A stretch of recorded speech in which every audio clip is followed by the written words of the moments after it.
Hey everybody, how's it going? Welcome back to Stylist Meets Vinyl. My name is Chris. I'm here with my top 10 value finds of the year. These are my finds from thrift stores and yard sales throughout the year.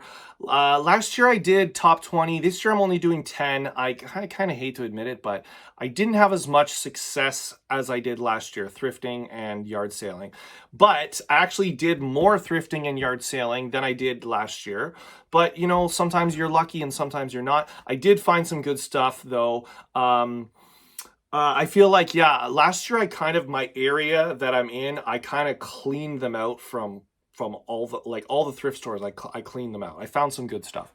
This year, don't let that discourage you, because I did find some good stuff this year, but it was a little bit harder for me to find. And so I've composed 10 of my best value finds. Like I did last year, I will give you the tally. I'll give you the total at the end of the video of how much I spent on on all of the records combined. Last year I did records under $7. This year I'm gonna beat that. I'm gonna do records under $6. I did not spend more than $6 on any of these records here. So let's get into it. Number 10 actually on the list is Guitar Speak. This is this is from 1988. This is a really cool record. It's a collection of a bunch of guitarists from different bands, and there's no vocals at all. It's just the guitar instrumentals. They all do their own original song, and it's just them, like, you know, shredding on the guitar. And so some of the people on here, we've got Alvin Lee from 10 Years After, Randy California from Spirit, Eric Johnson, Leslie West from Mountain, Ronnie Montrose, Steve Howe from Yes, Phil Manzanera from Roxy Music, Rick Derringer, Pete Haycock, Steve Hunter, Hank Marvin from The Shadows, and Robbie Krieger from The Doors. This was a really cool find, really nice to add to my collection, and one that I will be going back to again and again. So next up, we have the Michael Schenker Group. This is a hard rock heavy metal album from 1980, right after Michael Schenker left UFO and he formed his own band. This would be higher on the list, but it doesn't have a album jacket, as you can see. I bought this for 50 cents, but for 50 cents, this was a really good find. This is a really cool album. I wasn't familiar with it. I have a Michael Schenker Group already. Their third album, I think, second or third album, Assault Attack.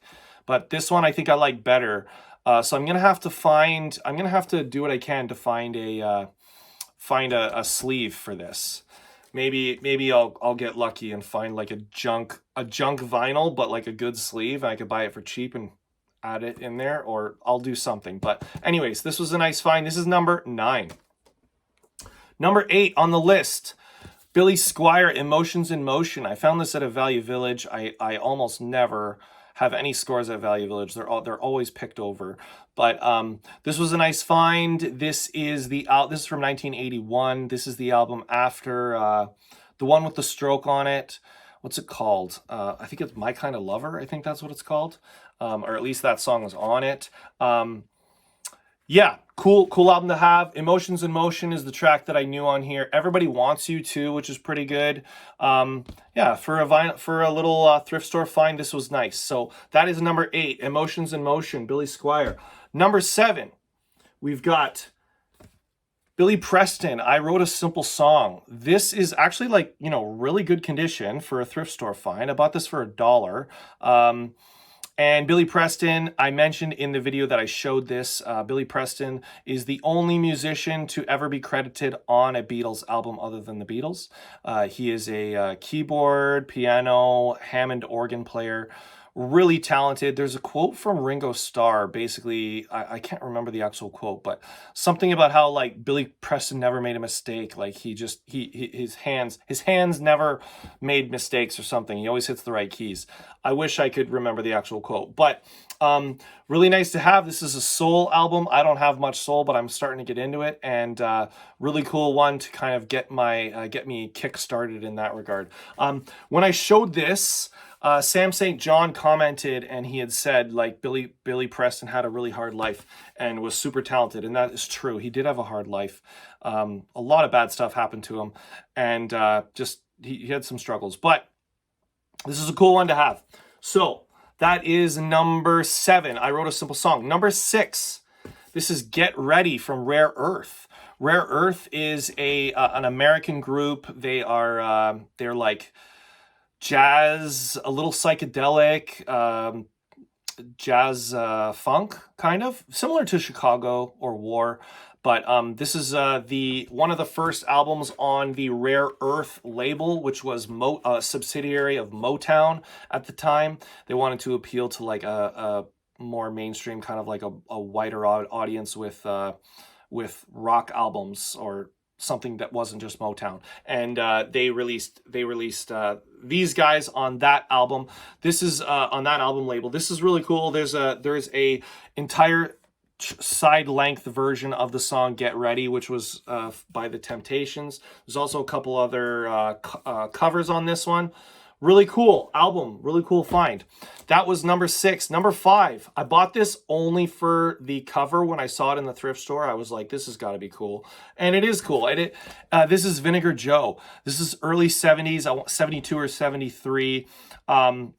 It wasn't what I expected. I thought it was going to be bluesy, like a little bit more hard rock, and it is. It's got a folky, bluesy folk twist to it.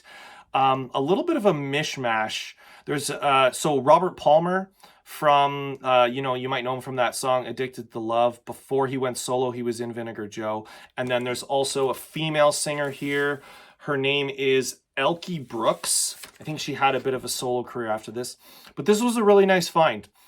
Interesting find. It's not on Spotify. So whenever you find an album that's not available on Spotify, I think that's kind of cool that I've got it on physical media. So that was a nice find. Vinegar Joe. Okay, that was number 5. So now we're getting in past the top 5. Now this is number 4. The Greatest of the Guess Who. I talked about this cover not too long ago. It just screams Canadian cover. They're playing hockey. They're celebrating in the dressing room. This has got all the hits that you might expect from the Guess Who. These Eyes, Laughing, Undone, No Time, American Woman, Hand Me Down, World. I could name more, but I won't. You guys probably know about these guys. They are one of Canada's most popular exports, I guess you could say.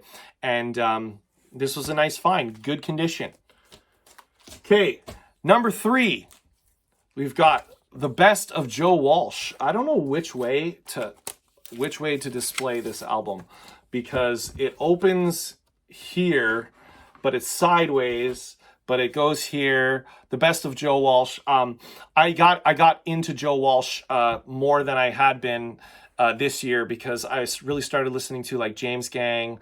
Obviously, I knew him from being with the Eagles, but some of his solo stuff. You've got so we've got, let me see, Rocky Mountain Way, Funk Number 49, Walk Away, and then a handful of other hits from him. So this was a nice find, also in really good condition. That was number 3. Now we're at number 2. We've got Beck, Bogert, and Appice. Jeff Beck, Tim Bogert, and Carmine Appice. Bogert and Appice were in Vanilla Fudge, and they were also in Cactus, I think it was. And then you've got Jeff Beck from the Yardbirds, and then he was also in the Jeff Beck group. This is after the Jeff Beck group broke up. They released this. This is a one-off album, and it's pretty nice. It's a bluesy album.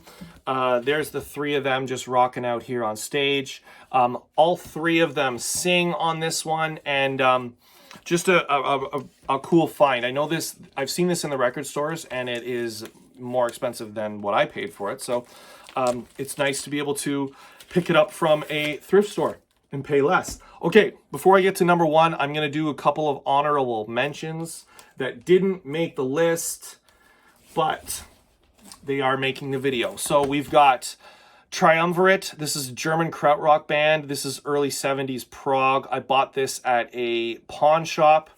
Nice. This was a discovery. I got this just a recommendation from a friend. He told me it was there. Thanks, Terry. And I picked this one up. That was a nice discovery. Next, I realized that I don't even think I actually showed this in any of my vinyl finds after I picked it up, but it's not in the best condition. That's why it doesn't make the official list, and it's only a runner-up. This is April Wine Greatest Hits. I've got a handful of April Wine albums already, but this is the greatest hits. R.I.P. Miles Goodwin, who just passed away not too long ago. Another Canadian export. I don't know if I said this last time I showed April Wine, but my friend and I, we have a joke that if you're in Canada and you hear a song and you're kind of like, I know this, like, who is this? It's probably April Wine. You probably will recognize them from the radio. Any song you don't know is probably them. And then the last honorable mention before I get to number one is George Thorogood, Maverick. This isn't one of his, most famous records, but I Drink Alone is on here. I think that's the only one that I actually knew.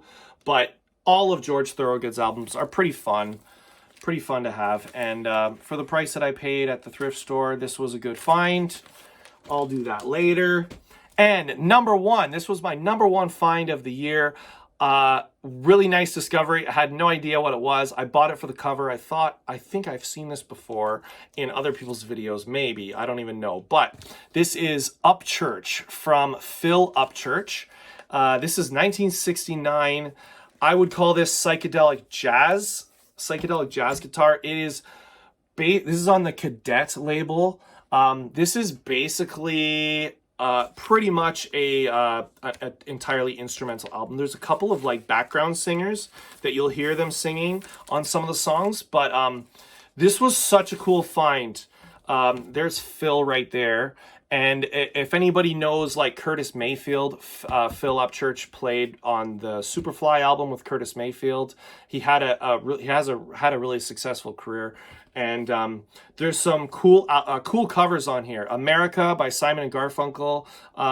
Crosstown Traffic by Jimi Hendrix, the Experience. And then also Voodoo Child from, and Spinning Wheel from, what is that? Blood, Sweat, and Tears, I think.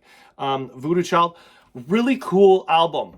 This was such a nice find. One that I think I will continue to play on and on and on throughout the years, and I plan on showing a couple people because I think they might enjoy this. So that was by far the best find that I found this year, and I will tell you the total that I paid for these 10 albums. The total, $32.50. That is an average of $3.25 per album, which is not bad. I think that's pretty good. Let me know what you think about these albums here. Which one is your favorite? Which one would you be eager to listen to? I'd love to hear your comments. Thank you guys for watching. I hope you enjoyed it. Make sure you come right back here where Stylist meets vinyl. See you later. Bye, guys.